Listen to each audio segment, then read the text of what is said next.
पहले का ज़माना कुछ ऐसा हुआ करता था, अगर घर में लड़का या लड़की सयान हो जाती थी, अगर उसकी शादी की बात आती थी तो घर वाले खुद जाते थे, लड़का पसंद करते थे या लड़की पसंद करते थे और उसके बाद उनकी शादी हो जाती थी। और ना तो इसमें कोई विरोध होता था और ना तो आपत्ति होती थी और ये रिश्ते लॉन्ग लाइफ 7 जन्मों तक चलते थे। और आजकल का ज़माना ऐसा है, अगर लड़की की किसी की शादी करानी होती है और अगर लड़के की कोई शादी करानी होती है तो पहले दोनों की फ़ोटो दिखाई जाती है और पसंद कराया जाता है और फिर एक मंदिर या कहीं जगह पर दोनों को बातचीत कराया जाता है, जिसके कारण एक दूसरे को समझ लें और फिर उनकी शादी होती है। और सगाई के बाद जब इंगेजमेंट हो जाती है, यहाँ तक कि एक दूसरे से वह फ़ोन पे बात करते हैं और वीडियो कॉलिंग पे भी बात करते हैं कि एक दूसरे को अच्छे से समझ लें। आज की कहानी में कुछ ऐसा घटित हुआ है जिसमें शादी से पहले ही उस लड़की के साथ ऐसी घटना घटी जो वाकई में हैरान और परेशान कर देने वाली थी। एक लड़के की 1 महीना पहले सगाई हुई थी और 2 महीने बाद शादी हुई थी। तभी वह अपनी होने वाली दुल्हन को रात के करीब 9 बजे फ़ोन करता है और कहता है कि मुझे तुम्हारी बहुत याद आ रही है, क्यों ना मैं तुम्हारे गांव आया हुआ हूं और 100 मीटर की दूरी पे हूं और तुम आधा घंटे के लिए मेरे पास आ जाओ और फिर मिलकर चली जाना। लड़की पहले तो कहती है घर वाले अभी सोए नहीं हैं और मैं कैसे आऊं, जब शादी हो जाएगी तो हम लोग आपस में बातचीत करेंगे जीवन भर, तुम इतना जल्दबाजी क्यों कर रहे हो। लड़का कहता है प्लीज़ एक बार तुम मेरे पास आ जाओ क्योंकि मैं तुम्हारे घर आया हूँ। तभी वह लड़की उस लड़के से मिलने के लिए रात में करीब 10 बजे पहुँचती है एक बगीचे में। मगर फिर उस लड़की के साथ कुछ ऐसा घटित होता है जिसको सुनने के बाद जब यह बात सोशल मीडिया या पूरे गांव में फैलती है तो हर तरफ एक ही घटना फैल रही थी कि आखिर उस लड़की के साथ ऐसा कैसे हो गया। आप भी जानेंगे कि उस लड़की के साथ ऐसा कुछ घटित हुआ जिसको सुनने के बाद आप भी हैरान और परेशान हो जाएंगे। इसीलिए इस वीडियो के अंत तक जरूर बने रहें। आप सभी दोस्तों का नमस्कार, मेरा नाम रवि है। मैं आशा उम्मीद करता हूँ आप लोग बहुत अच्छे होंगे। अगर आप हमारे चैनल पर नए हों तो सब्सक्राइब बेल आइकन जरूर दबाएं और जो शादी करने जा रहे हैं तो यह वीडियो उनके लिए खास तौर है। आइए जानते हैं। यह सच्ची घटना चालू होती है बिहार का एक ज़िला है गोपालगंज और उसी के अंतर्गत एक गांव आता है जो है गोपालपुर।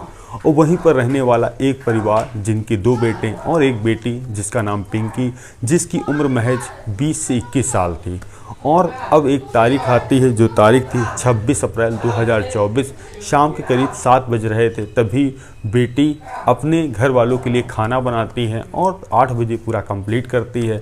अपने भाइयों और माता पिता को बुलाती है, कहती है खाना तैयार हो गया है और आप लोग आकर खा लीजिए और फिर रात भी ज़्यादा हो चुकी है, अब फिर सोने के लिए जाइए क्योंकि सुबह उठकर उसको भी कॉलेज जाना है और बाकी सब घर के लोगों को काम करना है।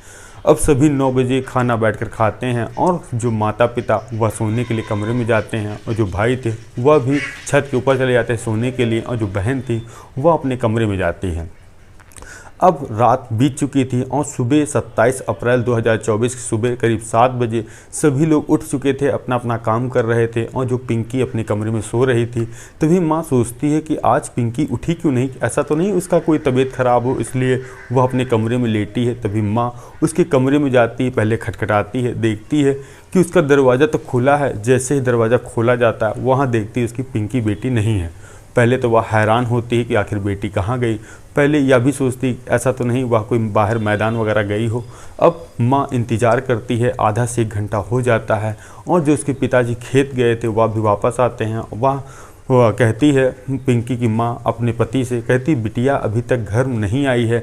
हम तो पहले सोच रहे थे वह कहीं खेत वगैरह गई होगी मगर वह अभी तक लौट कर नहीं आई और उसको ढूंढिए आखिर गई है तो कहाँ गई। अब जो उसके 2 भाई थे और जो पिंकी के पिता थे और माता थे, सभी लोग गांव में एक दूसरे से पता करते हैं। या धीरे धीरे बात पूरे गांव में फैल जाती है कि पिंकी घर से लापता है, आखिर गई है तो कहाँ गई। सब लोग गांव के लोग ढूंढ रहे थे, उस परिवार के लिए सहायता कर रहे थे। तभी पता चलता है घर से महज 200 मीटर की दूरी पर एक बाग है। यहाँ पर एक व्यक्ति अपनी गाय हाँकने के लिए गया था, देखता है कि एक लड़की की लाश पड़ी है और उसके ऊपर एक भी कपड़ा नहीं है और ऐसा लग रहा है कि गर्दन पर उसके कोई वार किया गया है जिससे खून रिस रहा था। अब जैसे ही यह व्यक्ति देखता है और देखता है कि यह लड़की कोई और नहीं जो कि इसी के गांव के रहने वाली उनकी बेटी पिंकी है। अब वह फ़ौरन दौड़ कर पहुँचता है पिंकी के घर और उनके माता पिता बताती है कि आपकी बेटी की लाश तो बाग में पड़ी है। जैसे ही पिंकी के पिता यह सुनते हैं वैसे वह बदहवास हो जाते हैं। उनकी माँ भी साथ में दौड़ कर आती है और पूरा गांव अब उसी खेत में जमा हो जाता है और सबके जहन में एक ही सवाल था कि आखिर इस वारदात को किसने अंजाम दिया और आखिर पिंकी का कातिल कौन है।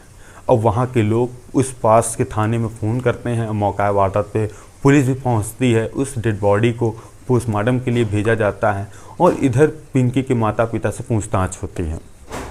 तभी पिंकी के पिता बताते हैं 26 शाम को बेटी ने खाना सबके लिए बनाया, फिर उसके बाद अपने कमरे में सोने के लिए चली गई और सुबह जब उसकी माँ देखती है तो वह घर पे नहीं थी और हम लोगों ने ढूंढने का प्रयास किया और पता चला मेरी बेटी की लाश बाग में मिली है।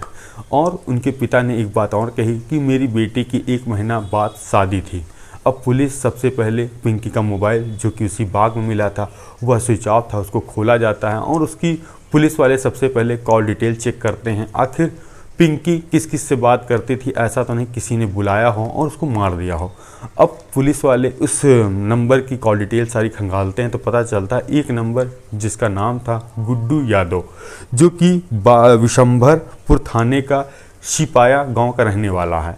अब पुलिस वाले पूछते हैं कि यह व्यक्ति को क्या आप जानते हैं, ऐसा तो नहीं यह पिंकी का होने वाला दुल्हा है। तभी पिंकी के पिता कहते हैं जी सर, गुड्डू यादव तो ये मेरी होने वाला मतलब दामाद है, इसी से मेरी बेटी कभी कभार बात करती थी। अब पुलिस वाले उसको तो पहले उठा नहीं सकते थे क्योंकि वह तो होने वाला दुल्हा था, तो वह जाहिर है वह फ़ोन पे बात ज़रूर करेगा। अब पुलिस वाले गुड्डू यादव की लोकेशन रात की देखते हैं कि ऐसा तो नहीं जो या इसी गांव की है। अब पुलिस वाले गुड्डू का मोबाइल नंबर लेते हैं और उसकी लोकेशन रात की देखते हैं तो पता चलता है कि उसी गाँव से जहाँ बगीचे में उसकी लोकेशन भी थी। अब पुलिस वाले उस नंबर को सर्विलांस पर लगाते हैं और उसको पता करने की कोशिश करते हैं वह अभी कहाँ है। और पुलिस की एक टीम जो गुड्डू यादव को उठाती है और थाने लेकर आती है।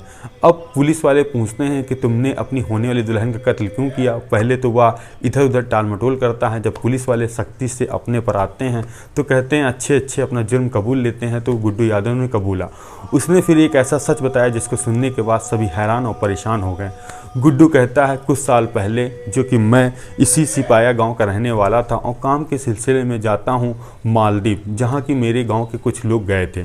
वहां रहने के बाद मैं काम धंधा करता हूं, जो पैसा मिलता था वो अपने माता पिता को भिजवाता था। और तभी माता पिता ने मेरे लिए एक लड़की की फ़ोटो भेजी और कहा कि यह लड़की देख लो, अगर पसंद हो तो तुम्हारी शादी तय कर दे।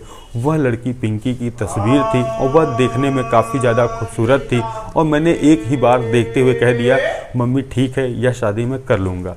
तभी मार्च के महीने में हम लोगों की मुंह दिखाई एक दूसरे की होती है और उसके बाद मार्च के लास्ट महीने में हम लोग की इंगेजमेंट हो जाती है। इंगेजमेंट होने के बाद तभी पिंकी का नंबर भी मुझे मिल जाता है और उसके बाद मैं ज़्यादातर जब समय मिलता था तो मैं पिंकी से फ़ोन पर बात भी कर लेता था। इसके बाद जब मैं मार्च के महीने में ही लास्ट में जब अप्रैल में घर आया 2 तारीख के आसपास, और फिर मैंने पिंकी को फ़ोन मिलाया, चाहे सुबह हो या दोपहर हो शाम हो, जब कभी मैं पिंकी को फ़ोन मिलाता था पिंकी का फ़ोन लगातार बिजी जाता था।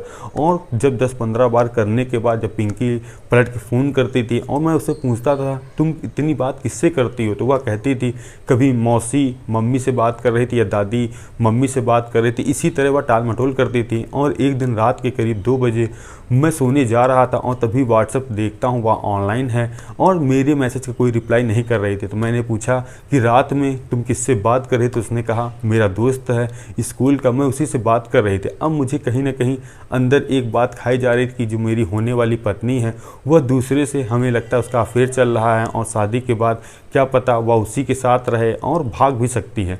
तभी मैंने मनी मन में सोचा अगर पिंकी मेरी नहीं हुई तो मैं किसी को नहीं होने दूंगा और मैं एक बार उसको मिलने के लिए बुलाता हूं और उसके मोबाइल चेक करूंगा और अगर वह उसमें पाई गई कि उसका कोई लड़के से अफेयर है तो मैं उसको मार दूंगा। तभी 26 अप्रैल की शाम करीब 9 बजे मैं गांव में तो था ही और मुझे 5 मई को मालदीव जाना था। तभी मैंने अपनी होने वाली दुल्हन पिंकी से कहा कि आज कम से कम मिल लो, मैं 3-4 दिन के बाद मालदीव चला जाऊंगा, फिर तो बारात में ही हम लोग का मिलना जुलना होगा।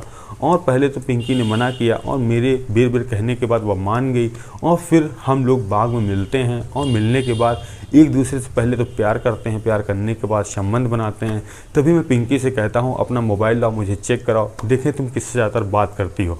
अब पिंकी अपना मोबाइल देती नहीं है, वह छुपाती है और मुझे कहीं ना कहीं लग रहा था कि पिंकी कुछ ना कुछ झूठ भूल रहे। तभी मैं पिंकी का मोबाइल लेता हूँ और देखता हूँ वह कई सारे लड़कों से बात करती थी और जिनका नाम अलग अलग नामों से सेव रखा था। जब मैंने पिंकी के पूछा इस बारे में तो उसने गोलमोल जवाब दिया और जिसके बाद मैंने फिर एक चाकू जो मैं लेके गया था उसी से मैंने उसका गर्दन काट दी और काटने के बाद उसके कपड़े उतार कर और डाल दिया और मैं वहाँ से फ़रार हो गया। और फ़रार होने के बाद मुझे नहीं लग रहा था कि मैं पकड़ा जाऊंगा, मगर कहते हैं जुर्म करने वाला कोई कितना भी शातिर क्यों ना हो मगर कोई ना कोई सबूत छोड़ ही देता है। और पुलिस ने उस होने वाले दुल्हे को गिरफ्तार करके जेल भेज दिया और एक लड़की की जान चली गई। आखिर उसको सबसे महंगी बात तो यह पड़ी कि शादी से पहले बात करना, और वो जो दुल्हा था उसको शक ऐसा कि उसने होने वाली दुल्हन का ही कत्ल कर दिया। यह कहानी सुनाने का उद्देश्य हमारा यह है कि आप लोगों को जागरूक करना है कि शादी से कम बात करें, और अगर आपका कहीं प्यार है तो शादी अपनी मत करें, अपने घर वालों से कहकर वहीं पर शादी करनी चाहिए, जिससे एक तो ज़िंदगी जान चली गई और दूसरा जिसने कत्ल किया वह भी ज़िंदगी भर सलाखों के पीछे रहेगा। और आप लोगों का कुछ भी सुझाव हो तो कमेंट के माध्यम से ज़रूर दें। हम मिलते हैं नई कहानी नई शुरुआत के साथ। जय हिंद, जय भारत।